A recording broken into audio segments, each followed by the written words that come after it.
Merci de nous suivre, Madame, Messieurs, bienvenue, bon début de semaine à tous. Merci de suivre votre magazine Kiosque de ce lundi 16 octobre 2023. Alors avec nos invités, nos co-débatteurs ce matin, nous allons analyser les sujets d'actualité de ce matin en RDC. L'actualité, c'est les naufrages de la baleinière au niveau de Mbandaka, dans la province de l'Équateur. On parle de plus de 40 morts. Nous parlerons également de la suppression d'octroi des visas entre la RDC et l'Ouganda.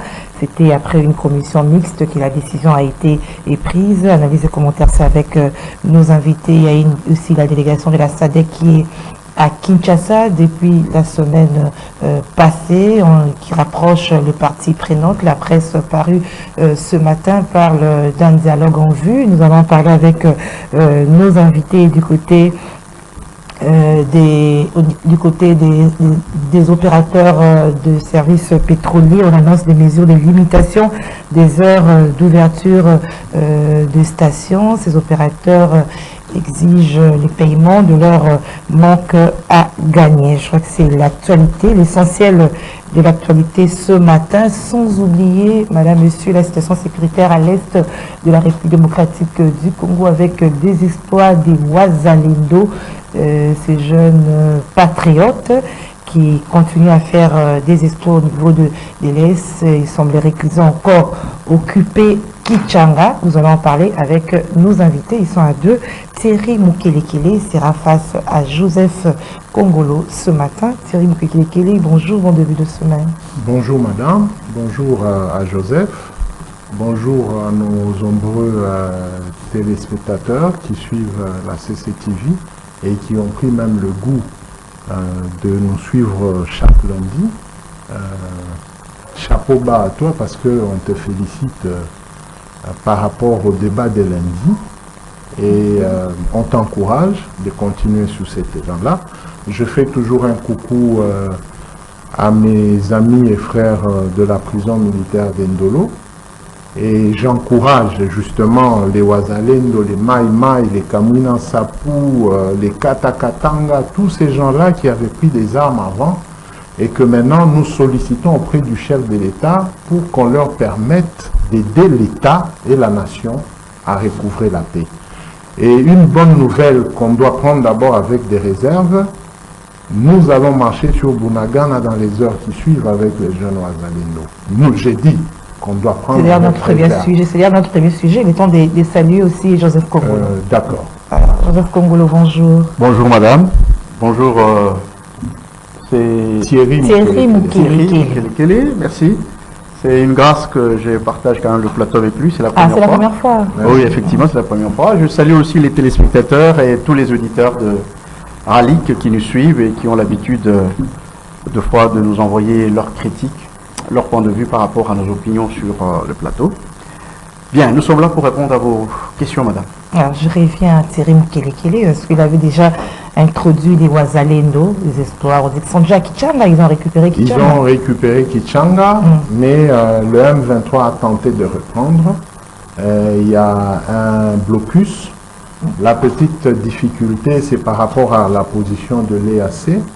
Quand nous sommes en train de suivre Willy Ngoma et le porte-parole des Wazalendo, ça dit que Willy Ngoma réclame que l'EAC puisse imposer aussi aux Wazalendo le mode de cessez-le-feu. Que eux ne respectent pas, réellement. Non, les Wazalendo, c'est la population qui se défend. Et n'est pas partie prenante au truc de cessez-le-feu. Et ça, j'ai dit, le M23 aussi ne respecte pas les cessez-le-feu. Voilà. Selon Willy Ngoma, ils estiment que comme les Wazalendo avancent, ils doivent se défendre. Mais nous voulons rappeler à nos frères de M23, où moi je partage leur opinion de faire le dialogue, mais ils doivent aussi comprendre que ceux-là qui arrivent vers eux, ce sont des Congolais comme eux. J'ai aimé la réaction, je crois, du général Guidon de Wazalendo, qui dit à Willy Ngoma, si vous êtes vraiment des Congolais, déposez, on part.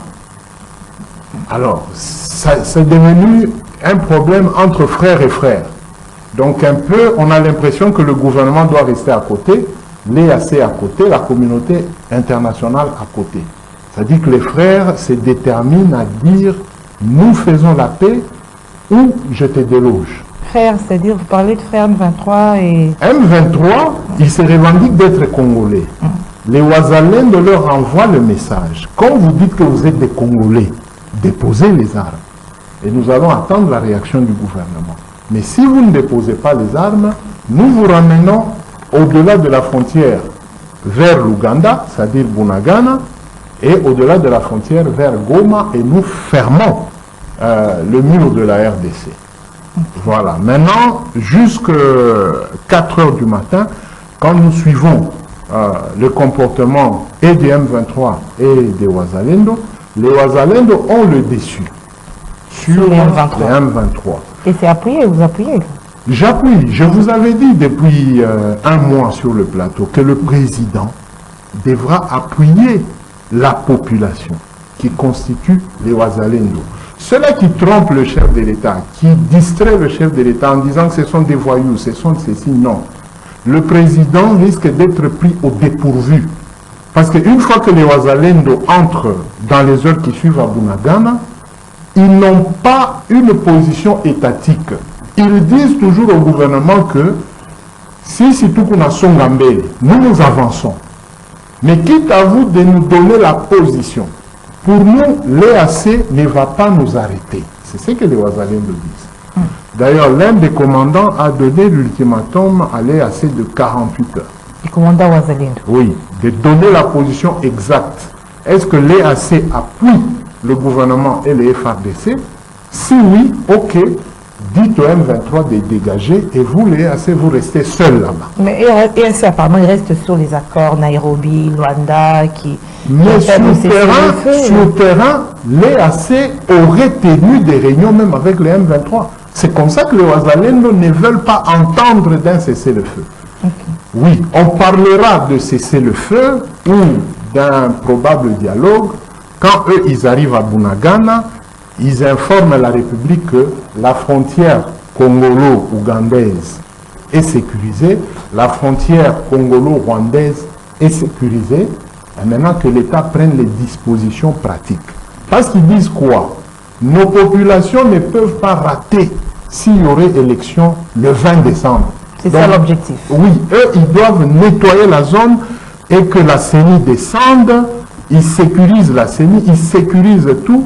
S'il y aurait élection le 20 décembre, que les populations de Bunagana, de Rutshuru et de partout ailleurs prennent part à ces élections. Ce ne soit pas après l'élection et la situation revient à la phase de c'est décembre. pourquoi je demande au président de se référer à l'ordonnance de M. Kabila. Parce que la FAP était reconnue. C'était des forces qui accompagnaient les loyalistes. C'est comme aujourd'hui en Israël. On a fait appel à 350 000 Israéliens. Ils ne sont pas tous militaires. Mais on a vu même des dames prendre les armes pour défendre Israël. En Ukraine, on a vu des Ukrainiens jusqu'à l'âge de 65 ans, 67 ans d'ailleurs, prendre les armes. Or, notre loi dit que au 65e anniversaire d'un militaire, il doit aller en retraite. Mais partout ailleurs, ça s'est fait. La loi Kabanda qui parle de la réserve, le président devra se baser sur cette loi-là. Et la Constitution dit au chef de l'État que, en temps de déstabilisation du pays, il fait appel. S'il traîne à faire appel, vous avez lu, je ne sais pas si c'est vrai, l'ambassadeur ou l'ambassade des États-Unis au Congo s'adresse directement aux Ouazalendo. Et ça, c'est pas bon pour l'État. L'État risque d'être l'État congolais, ça devient les Ouazalendo, les M23 et les AC. Or, les Ouazalendo, ce sont les Congolais. Ils demandent au gouvernement, pourquoi avoir honte? Nous, le gouvernement, notre gouvernement ne doit pas avoir honte. Notre gouvernement doit prendre position. Et par une ordonnance loi reconnaissant la force qui est sur le terrain. Je chute par là. C'est pas risquant parce que par rapport à les reconnaître ce que les Ouazalendo sont en train de faire alors qu'il y a des accords des cessez-le-feu. Non, les Ouazalendo, j'ai dit que c'est une population qui se défend. Quand la Tchango avait défendu l'attaque du RCD ici pour renverser Mouzé Kabila. Mouzé avait répondu quoi à la communauté internationale? Que voulez-vous que moi, le président, je dise à une population qui prend un couteau, qui prend Nini Mupiko Yapondu, qui prend ceci et qui défend son pays? Vous voulez que moi je dise quoi? Vous allez rien dire. Alors, Joseph Kongolo, je reviens à vous. Joseph Kongolo, votre analyse également par rapport à ces espoirs des Wazalendo et à l'EAC qui ne veut pas de ça. Il faut revenir sur les accords. D'abord, c'est une guerre de stratégie. Vous savez qu'avec nos amis russes, avec les milices qu'ils ont, qui sont en train pratiquement d'être sous-traités dans l'ensemble de plusieurs pays africains, là aussi c'est une guerre de stratégie. C'est-à-dire que tout le monde a quitté le cadre organique, n'est-ce pas? Les accords, parce que ces accords se sont avérés inefficaces pour résoudre ce problème, n'est-ce pas? Et pour trouver un cadre pour pouvoir continuer la guerre ou encore faire pression davantage sur les acteurs en présence de manière à ce que cette guerre prenne fin. C'est comme ça que, je continue à le confirmer, que le gouvernement a trouvé une stratégie que le Rwanda avait déjà trouvé bien avant parce qu'il vous dit qu'il n'est pas au Congo, ce sont les 1-23 et ainsi de suite et tout ça, alors que le Rwanda est derrière le 1-23. Et moi je pense que la RDC a repliqué par la même stratégie. C'est comme ça que la communauté internationale se trouve dans une situation inconfortable. Parce qu'on a prouvé par des enquêtes de l'ONU que le Rwanda est derrière le 1-23, mais la communauté internationale n'a jamais changé de position là-dessus. Ils ont condamné puis ils sont restés dans leur petit coin. Et je crois personnellement que le Congo a fait la même stratégie contre pratiquement le Rwanda. C'est-à-dire qu'on a sous-traité les Wazalendo, n'est-ce pas, pour pouvoir faire la même chose que le 1-23. Stratégie contre stratégie. C'est ce qui a été fait. Donc c'est une guerre de stratégie tout simplement sur le terrain. Et vous savez, dans une guerre, à un certain moment, quand elle perdure, elle crée ce qu'on appelle l'anarchie. Et dans cette anarchie, tout est permis. Et nous sommes à cette étape. Du moins, c'est circonscrit dans un espace un peu plus réduit. Voyez-vous? Donc nous sommes dans cet espace, dans une stratégie de guerre, une confrontation de stratégies de guerre, n'est-ce pas, entre, d'un côté, le Rwanda et la République démocratique du Congo, une guerre par procuration à travers pratiquement Wazalendo et le M23. Donc c'est exactement ce qui est en train de se faire aujourd'hui. Même quand les Wazalendo prennent les élections comme étant un prétexte politique, c'est politiquement correct. C'est politiquement correct. Ils ont trouvé qu'il y a une partie du territoire national qui n'a pas participé à l'enrôlement, et encore moins aux élections prochaines. Ils en ont trouvé comme un prétexte pour justifier leur campagne militaire. Mais que ce soit les résultats soient à long terme, hein, pas à court terme, c'est-à-dire qu'après... Ça n'intéresse pas. L'essentiel... Après les élections, on revient sur la même situation. Non, c'est pas un prétexte. Je n'ai pas le même prétexte. Parce que je ne vois pas comment Wazalendo, après avoir récupéré tous les territoires, c'est l'armée congolaise qui va occuper les territoires. Ils ne peuvent pas laisser encore le territoire à qui que ce soit parce que les élections sont passées. Non.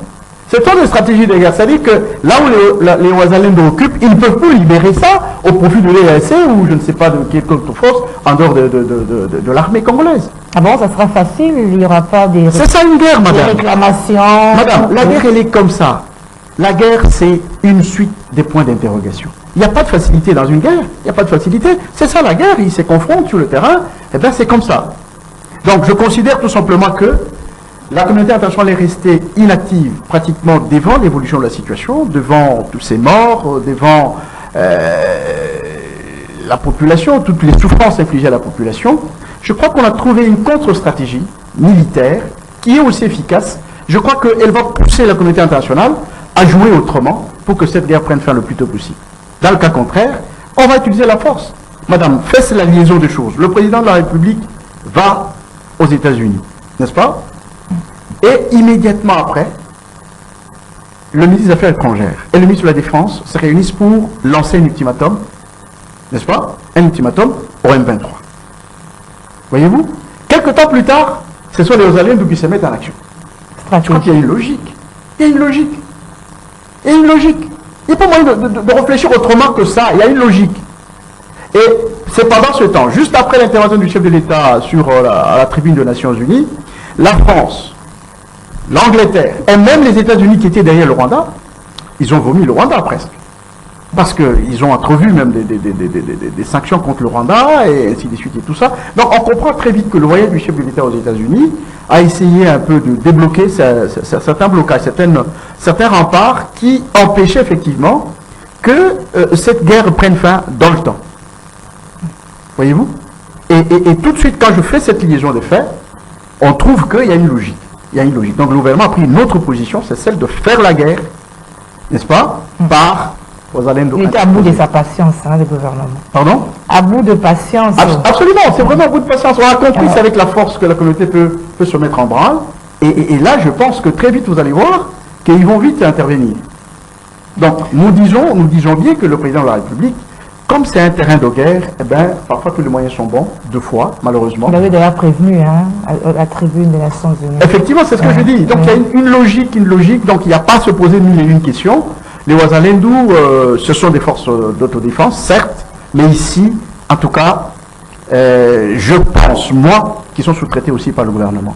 Donc, ils sont doublement motivés parce qu'ils libèrent leur territoire et en même temps, c'est leur nation. Donc, il y a une logique. Alors, si vous n'avez pas déjà répondu à cela, comment vous entrevoyez la suite après la conquête de ces territoires occupés par le M23?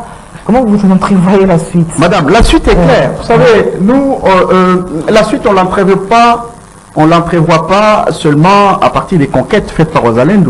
Je vous ai dit qu'on a commencé par l'intervention du président de la République à la tribune. Et la suite, c'était que les États qui soutenaient le Rwanda, au moins, ils l'ont laissé. Ils l'ont Totalement. Laissé. Bon, totalement, je ne sais pas, mais au moins, il y a quelque chose qui a été fait. Donc, je comprends que cette guerre n'a plus une longue durée. Parce que ceux qui soutenaient cette guerre, c'était les Américains, les Anglais, les Français. Nous le savons, madame. Ça, il ne faut pas un dessin pour qu'on le comprenne.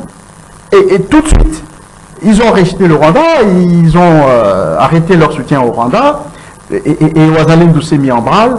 On a vite compris que c'est une guerre qui ne va plus traîner longtemps. Donc, pour empêcher qu'il y ait encore vraiment de flot de sang, je pense que dans les temps proches, il faudra entrevoir une possibilité pour retirer les troupes rwandaises et que les Congolais qui sont dans le 23 doivent aller disons, appliquer la loi de région. On parle de la suite, après les conquêtes, parce qu'on a vu avec l'ancien président, et avec l'aide de la SADC, le M23, et on ne parlait plus du M23, mais après c'est revenu encore. Est-ce que comment vous voyez la suite? Cette fois-ci, que le président actuel ne tombe pas dans les erreurs qu'on avait imposées au président Kabila. Parce que dès lors que les guerres se sont terminées, on a commencé à créer les FARDC. Ce sont plus les groupes armés, qui étaient en rébellion, qui ont bénéficié des grades de ceci, de cela, dans l'armée congolaise. Tandis que les résistants Maïmaï, ceux de la force d'autodéfense populaire, n'ont pas fait leur entrée massive comme tous les groupes armés dans les FARDC. Alors, il ne faudrait pas que le président tombe dans cette erreur. Quand vous voyez jusque-là les Wazalendo, ils sont constitués en 5 groupes armés. Et les autres ont demandé même aux autres groupes armés de rejoindre le mouvement. Ce matin, il y a un dernier groupe, parce qu'on ne veut pas citer tous ces noms-là, pour ne pas faire l'apologie, comme le gouvernement craint encore prendre ses responsabilités, il y a un 6e groupe qui s'ajoute. Des Wazalendou. Des Wazalendou. Et c'est un groupe connu par l'État congolais. Donc les soupçons de Joseph, parce que lui il va tellement à l'affirmatif dans ce qu'il dit, mais ses soupçons sont vrais. Parce que le 6e groupe, quand vous suivez le commandant du groupe, il dit que nous rejoignons les 5 autres groupes, comme ils viennent de prendre Kichanga, nous partirons de Kichanga vers Bunagana. Ça, c'est le 6e groupe. Et quand vous voyez les images, en tout cas, il a plus de 2 bataillons. Donc, il a plus de 1500 hommes, quand vous voyez les images. C'est pourquoi je disais à l'entame que ne nous étonnons pas que dans les heures qui suivent, que Bunagana revienne complètement à la RDC. Parce que la décision de ce jeune homme, il a dit que nos frères du M23 déposent aujourd'hui les armes. S'ils ne déposent pas, on va leur imposer. Et la frontière de Bunagana, les militaires FARDC y seront, au plus tard aujourd'hui ou demain. Donc il était très précis. Ils vont déposer et après, parce qu'ils ont des Maintenant, c'est là que revendications. c'est là que j'ai dit au chef de l'État d'éviter que ses collaborateurs ne lui fassent la même erreur que les collaborateurs de Joseph Kabila. Ces gens sont des patriotes. Ils s'appellent encore commandants.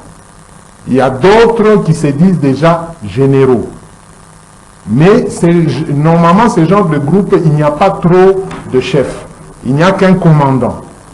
Alors, il y a des services de sécurité qui sont là pour ce travail.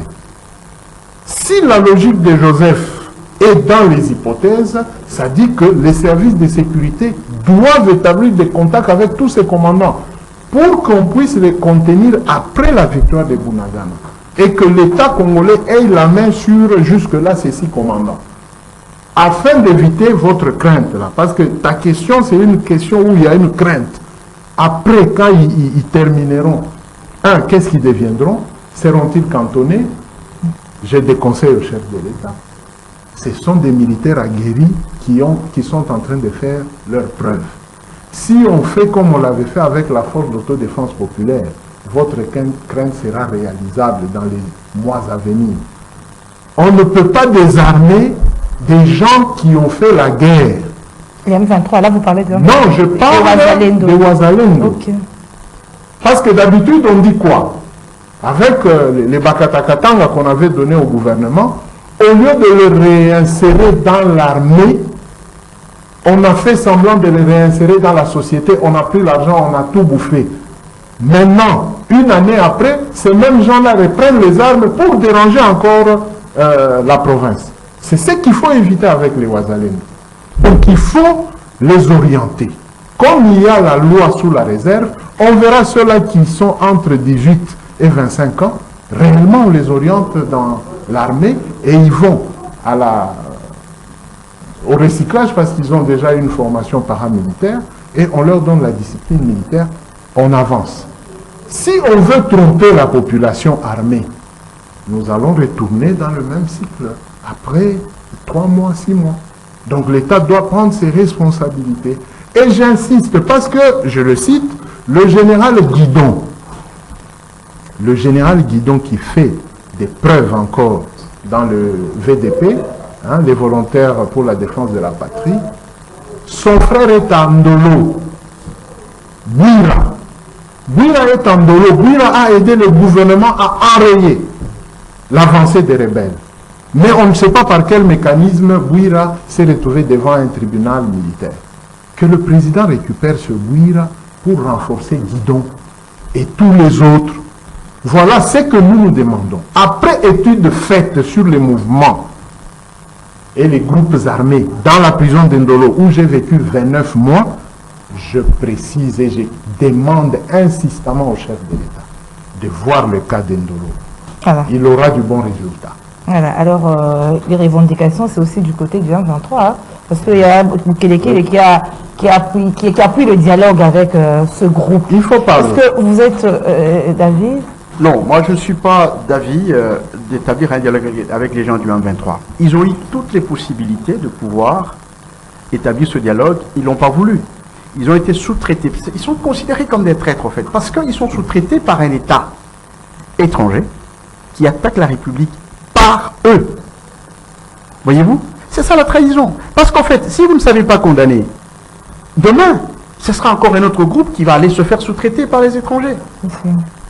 Moi, je pense qu'on doit garder la position ferme du président de la République, il y va de son honneur, de refuser 2 choses. D'abord, le dialogue avec le 1-23. Si dialogue il y a qu'on peut faire, c'est peut-être avec le Rwanda. Voyez-vous? Pas avec le 1-23. Deuxième chose, il ne faut pas faire le mixage. Je crois que Thierry l'a dit. Le mixage, non. Il y a déjà une loi, je crois que c'est comme on dit, mesure d'encadrement. La loi Kabanda. La loi Kabanda sur la réserve. Moi, je pense, comme il a dit, je suis totalement d'accord, il faut prendre de 18 à 25 ans, ces jeunes gens, il faut les verser dans l'armée. Il faut les verser dans l'armée. Et les autres peuvent subir, comme il a dit, une formation paramilitaire et qui sont considérés comme des réserves. Chaque fois qu'on en a besoin, On peut les rappeler. Donc c'est comme ça qu'on doit faire, pas seulement pour le M23, pour Rosalendou, pas pour seulement les Rosalendou, il y a plusieurs groupes, même ici les Mondo et tous ces gens là-bas, ce sont des gens, mais les responsables de ce mouvement qui ont commis des actes de tueries énormes, ceux-là doivent répondre devant la justice. Donc là, c'est tout à fait clair. Vous savez, madame, les choses changent, mais le contexte lui-même est en train de changer. Vous savez que les contrats sur l'exploitation de gaz sur le lac Kivu, ce sont les Américains qui ont gagné ce marché. Vous croyez qu'il y a déjà un premier bloc qui sera implanté tout à l'heure? Vous croyez qu'ils vont encore entretenir tout ce désordre à l'est? Il y a 3 blocs qui vont venir sur le lac Kivu. 3 blocs. Pour produire gaz et de l'électricité et tout ça. Je ne pense pas que cette histoire va encore durer. Et même le virement de toutes ces puissances qui soutenaient le Rwanda, je crois que ça se justifie dans un contexte purement économique. Dans ce contexte purement économique, je ne vois pas ces Occidentaux, ces Américains, qui ont signé les 2 contrats d'ailleurs, l'exploitation de gaz, implanter leurs usines avec toutes ces guerres à côté, je ne pense pas. Et je suis très sûr que nous tendons effectivement vers la fin. Je crois que ce qu'on est en train de faire pour l'instant, c'est de faire une sortie peut-être honorable pour ces gens, au lieu de les battre sur le terrain. Je crois que quelque part, je crois que c'est cela. Je crois que nous ne sommes pas encore très loin de mettre vraiment la paix à l'est de la République et de nous concentrer sur les exploitations des minéraux, si vous voulez bien, les gaz, ainsi de suite. Voilà. Tout à l'heure, on parlait de dialogue. Dialogue, on en parle aussi avec le processus électoral. Il y a une délégation de la SADC qui est à Kinshasa depuis vendredi, qui approche les parties prenantes. Il y a le vœu du président kenyan, médiateur de la communauté de l'Afrique de l'Est, qui exhorte les acteurs au dialogue. Ce vœu est aussi réitéré par les États-Unis. Est-ce que vous pensez de cela? Madame, nous sommes très mal habitués, nous Congolais. Quand on parle de dialogue, on voit le partage du gâteau. Non, il y a du dialogue de routine, n'est-ce pas, pour rapprocher les vues. Il y a des choses que les uns ont mal compris et que les autres, n'est-ce pas, peuvent clarifier la situation pour essayer de créer un consensus de vision. Mais à quelques mois de la tenue des élections, c'est justement ça, madame. Il y a ceci. Quand il y a un processus électoral, particulièrement en Afrique où généralement c'est un processus qui déborde sur des conflits, il faut rapprocher les vues de manière à maintenir un consensus, large, fragile soit-il, mais au moins on peut aller aux élections dans un contexte plus ou moins apaisé.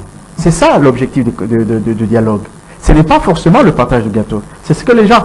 Ici, chez nous, quand on parle de dialogue, c'est un mot qui est très mal perçu par les gens. On croit que, forcément, on doit partager le gâteau ou on doit annuler les élections. Non. La SADC est venue avec son standard, tout simplement électoral, pour voir si l'aspect économique, sécuritaire et même le processus répondent aux standards dans les pays de la SADC. C'était tout simplement ça. Et pour ça, il faut rapprocher les vues. Il faut rencontrer les responsables de l'organe électoral, il faut rencontrer les différentes forces en présence, n'est-ce pas? Essayer de partager et dégager tout simplement les convergences. Voyez-vous?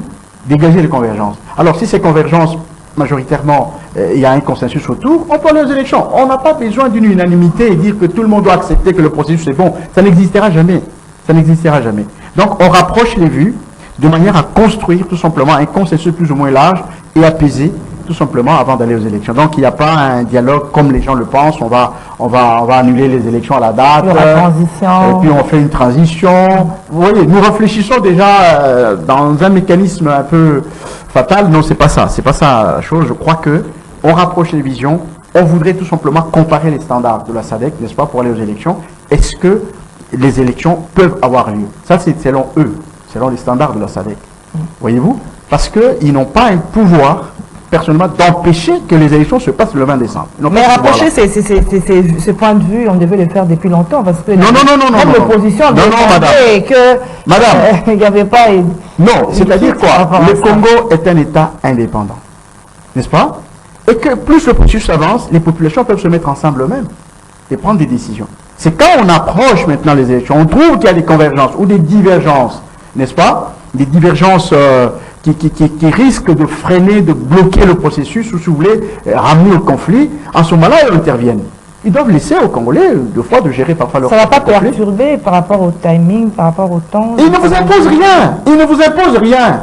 Même si les standards de la SADC ne sont pas conformes, n'est-ce pas, au processus électoral, ils n'ont pas de décision. Ils n'ont pas de décision. Ils ne peuvent pas, eux, dire qu'il n'y aura pas élection parce que non, ils n'ont pas cette décision. Voyez-vous? Ils vont peut-être suggérer. Ils vont suggérer au président de la SADC pour dire que voilà. Est-ce qu'il y a-t-il moyen de reparer ce processus avant les élections pour que les élections soient apaisées? Mais ils n'ont pas de décision de dire qu'il n'y aura pas élection. Non, ils n'en ont pas. Le Congo, c'est un État indépendant. Eux, c'est une structure d'appoint, tout simplement pour aider les gens à être dans les standards, dans les conditions qui valent, tout simplement pour aller aux élections de manière apaisée et ne pas produire de conflit par la suite. C'est tout simplement ça. Ils n'ont pas une décision pour empêcher les élections au 20 décembre, mais par contre, tout ce qu'ils verront, ils peuvent suggérer des propositions pour dire que voilà, est-ce qu'ici on ne peut pas faire ceci, ils suggèrent. Ici on ne peut pas faire ceci, on ne peut pas faire cela, et ainsi de suite, pour tout simplement ramener le processus à l'apaisement. Alors, ces vœux de Uhuru Kenyatta, ces vœux qui viennent un peu partout par rapport au dialogue, c'est pas parce qu'il y a incertitude par rapport à la tenue des élections? Bien, l'incertitude demeure. L'incertitude demeure et l'incertitude grandit au jour le lendemain. Je ne sais pas trop contredire ce que dit Joseph, parce que sa théorie, elle tient la route. Mais la pratique pose problème.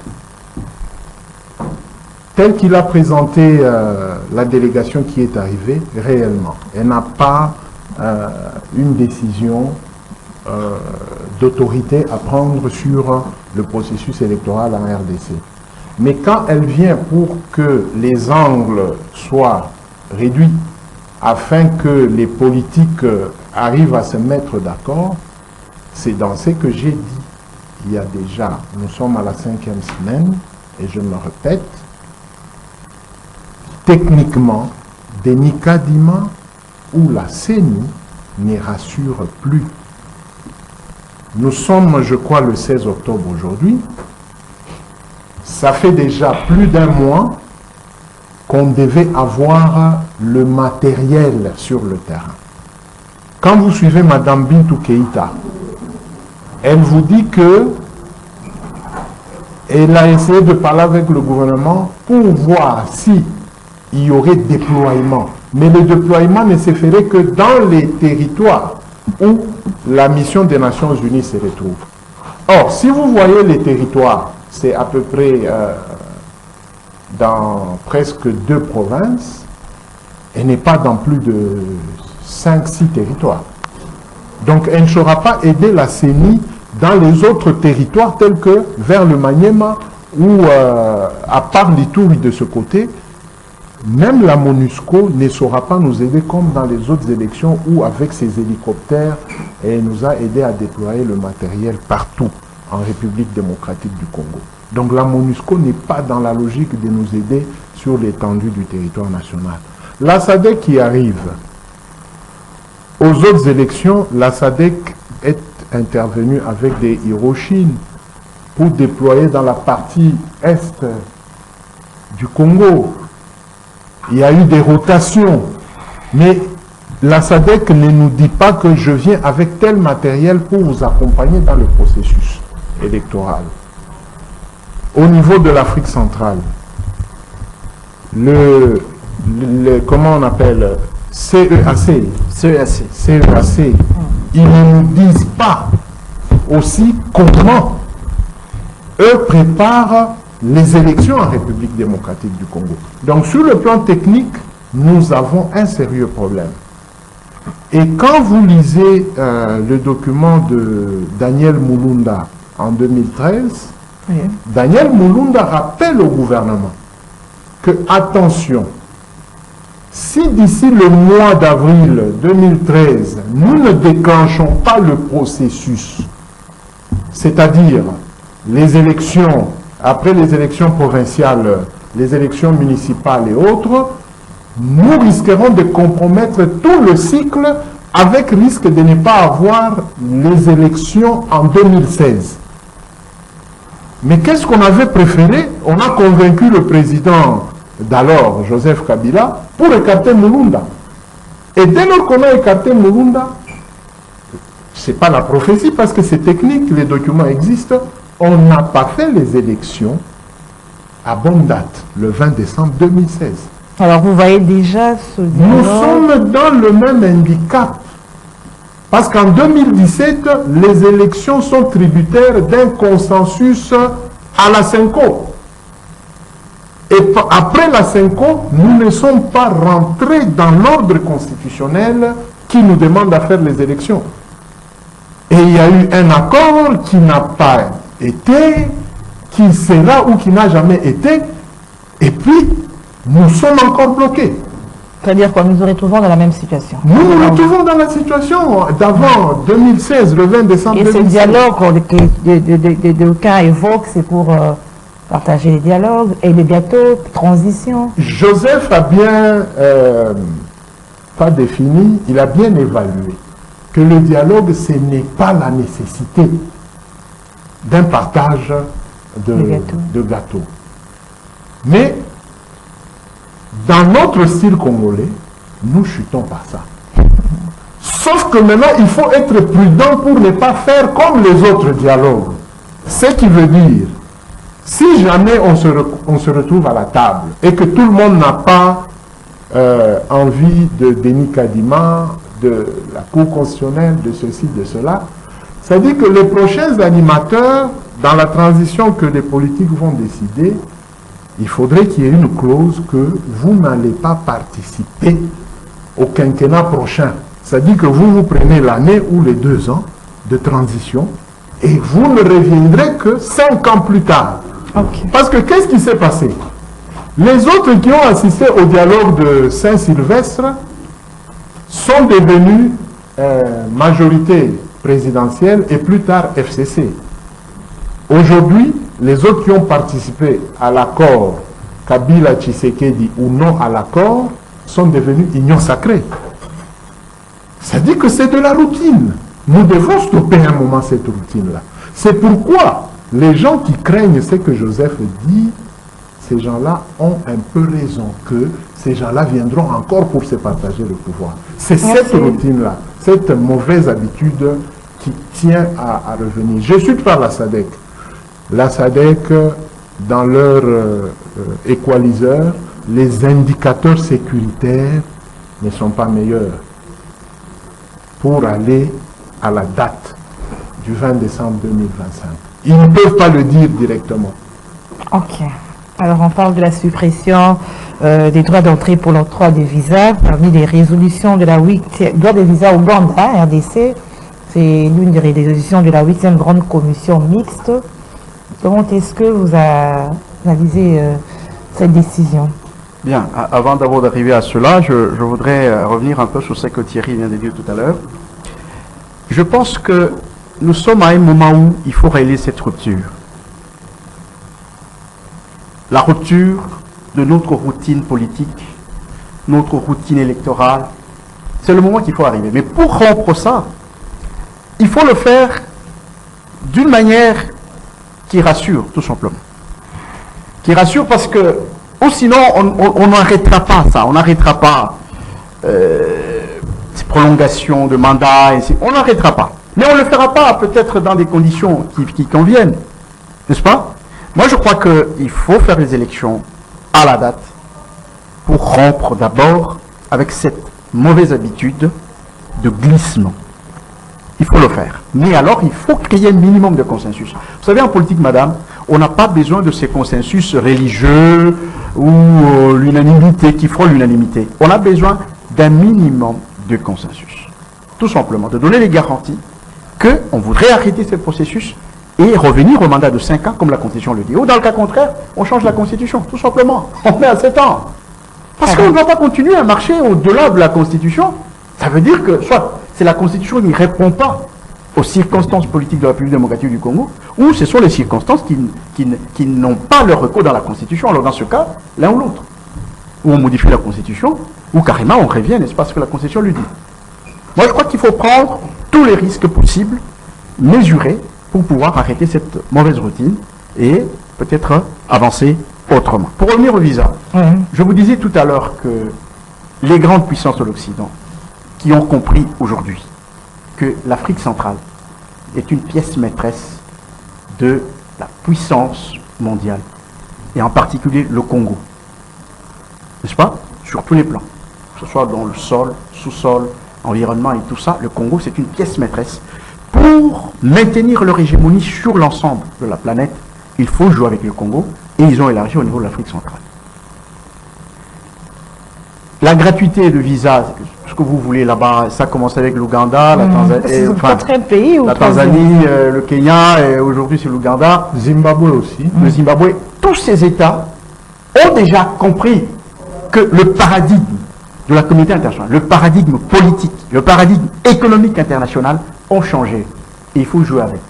C'est pas un danger pour la RDC? Non, ça doit nous amener à nous capaciter à être concurrents aussi. Ça doit nous capaciter. Parce que si nous refusons aujourd'hui, ça va se faire dans tous les pays limitrophes. Et qu'est-ce que nous serons? Une politique autarcique. Ça ne vous paye pas. Donc nous devons développer des capacités de manière à être concurrents.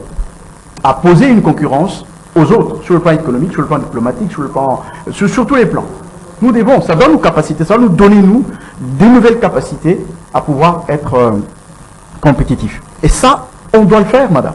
Aujourd'hui, on parle de l'Ouganda, lorsqu'on sait que le M23 est entré par l'Ouganda, lorsqu'on sait qu'il y a ces problèmes de bornes, ouais, qui encore, qu'on en parle encore, ce sont les épiphénomènes. Ce sont les épiphénomènes. Ouais. Les choses ont complètement... Ce sont les épiphénomènes. Tout ça. Même l'Ouganda, là, je crois qu'ils sont fatigués. Je me rappelle une fois, j'avais suivi Kabuta, qui disait que voilà, c'est le Congo, Félix ne veut pas négocier, tout ça. Lui-même est fatigué. Il a compris que c'est irréversible. C'est irréversible. Il faut arrêter toutes ces aventures là-bas. Ils ont gagné ce qu'ils ont gagné. Ces aventures doivent disparaître et peut-être voir un nouveau paradigme économique pour que l'Afrique centrale, n'est-ce pas, puisse un peu se maintenir dans la position qu'il faut dans l'arène internationale. Voilà, Thierry Mukeleke, les suppressions des visas et la RDC est toujours convoitée par rapport à nos richesses. Ce n'est pas un danger. L'Ouganda aujourd'hui, il y a ce problème de bornes, il y a les problèmes du M23 qui étaient entrés par la RDC par l'Ouganda. Là, je dois vous apaiser parce que Mouzé disait que la guerre sera longue et populaire et la guerre va retourner d'où elle est venue. C'est-à-dire pour les bornes, les Wazalendo vont enlever ces bornes-là et vont les retourner à la frontière. Ils avaient déjà nié, hein, l'Ouganda avait fait un communiqué. Les Wazalendo vont enlever ces bornes-là et ça va retourner à la frontière. Très confiant, Wazalendo. Avant de parler des visas, José a épinglé quelque chose d'important. Si il faudrait toucher à la Constitution. Je ne sais pas s'il a suivi le candidat Délice Essanga. Moi, j'étais dans la salle où Délice Essanga présentait ses 35 projets. Les promesses. Au 24e projet, il parlait justement de cette histoire de la révision constitutionnelle. Je ne veux pas entrer dans un débat juridique parce que nous allons dans cette histoire de visa. Nous sommes en inadéquation entre le droit constitutionnel et les institutions de la République. Et ça fait déjà plus de 10 ans que notre Constitution commence à souffrir de l'inadéquation du droit constitutionnel et des institutions de la République.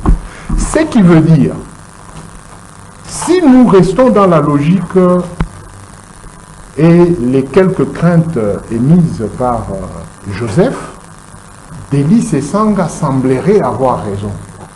Parce que l'histoire de visa, il nous faut un moment que l'article 10 de la Constitution soit révisité. Parce que pour nous, nous avons l'exclusivité de la nationalité. Et si jamais tous nos voisins rentrent dans ce système-là et nous restons isolés, nous connaîtrons toujours ce genre de problème. Alors, nous pensons que les penseurs, les scientifiques, les hommes des droits doivent discuter sur cette question. Non seulement une affaire de Délice Essanga, mais que ce soit une affaire des Congolais scientifiques pour voir cette inadéquation du droit constitutionnel et des institutions gouvernementales. Pourquoi quand le droit a déjà dit que c'est 5 ans, mais les institutions gouvernementales, avec les institutions régionales, sous-régionales, des fois nous amènent au-delà du mandat. Quand il dit que pourquoi ne pas amener à 7 ans carrément, c'est une discussion qui l'ouvre déjà pour savoir si le mandat présidentiel devra impérativement rester à 5 ans ou on devra le révisiter. C'est pourquoi, avec même cette histoire de visa, nous devons d'abord faire le toilettage de l'article 10. Pour que les Congolais qui sont à cheval entre tous les 9 voisins, que ces Congolais se sentent en sécurité et que ces Congolais ne se voient pas privés de leurs droits avec cette aliénation que Noël Tchani voulait nous amener d'une partie des Congolais. Voyez-vous? Parce qu'il y a ceux-là qui vivent en Ouganda, qui travaillent au Congo, il y a ceux-là qui vivent au Congo, qui travaillent en Ouganda et vice-versa. Le temps qu'on devra normaliser nos relations avec le Rwanda dans un futur proche, nous devons révisiter l'article 10 pour permettre aux Congolais d'avoir la possibilité d'aller ailleurs et de revenir investir. Voilà. Ainsi, la proposition là du visa tiendra la route. Mais si nous gardons l'exclusivité de notre nationalité, on ne saura pas être ougandais. Quand on finit, on revient chez nous, on récupère notre nationalité. Parce qu'il y a plusieurs docteurs en Ouganda, congolais. Il y a plusieurs médecins en Afrique du Sud, congolais. En Zambie, plusieurs médecins congolais, mais qui souffrent de cette histoire de revenir amener l'expertise. Merci Thierry Mukeleke, l'émission est finie. Joseph Koboko. Déjà? Oui, l'émission est finie. Oui, Juste une minute. Hein. oui, je voudrais revenir sur ce que Thierry disait tout à l'heure sur le discours de Sesanga. J'ai suivi quand même une bonne partie, même si je n'ai pas suivi. C'est pas les débats. Hein. Oui, c'est pas le débat. Pas mais le débat parce que nous étions en train de parler. ce n'est pas grave, madame. Non, Ce la n'est pas question grave. constitutionnelle. Oui, oui. Je voudrais dire ceci, que la Constitution, d'abord, c'est un dernier né en politique. N'est-ce pas? C'est au XVIIIe siècle que le droit constitutionnel ou la Constitution est venue en politique. Mais en principe, les constituants doivent observer la société. N'est-ce pas? Oui. Pour construire des lois qui respectent les coutumes. Voilà. Coutumes politiques, bien sûr. Parce que si vous faites une constitution calquée sur le modèle occidental, eh ben, c'est déjà une constitution qui sera en inadéquation avec notre vie de tous les jours et en conséquence notre politique. Donc c'est ça le plus grand problème. Regardez la constitution de 2006. Elle a répondu à un problème des belligérants. Voyez-vous? Aujourd'hui, elle a une inadéquation. Nous ne sommes plus dans le même contexte, ce qui fait que la Constitution semble perdre un peu sa pertinence. Et il y a un besoin de revisiter cette Constitution. Ça, c'est pas un secret de polichinelle. Il y a un besoin de revisiter cette Constitution, essayer un peu de mettre des ingrédients sur certains articles. Absolument. Revisiter certains articles. Finie, oui. D'accord. Merci beaucoup, madame. Merci Joseph Kongolo. Merci. Merci à Thierry Mukelekele. Merci, madame. Merci à l'équipe technique, Karine Bébé, Mouro Nzambe, Alain Kabongo, Bruno Nzinga. Merci au coach de Thierry. Madame, monsieur, je vous retrouve mercredi avec le même plaisir. Au revoir.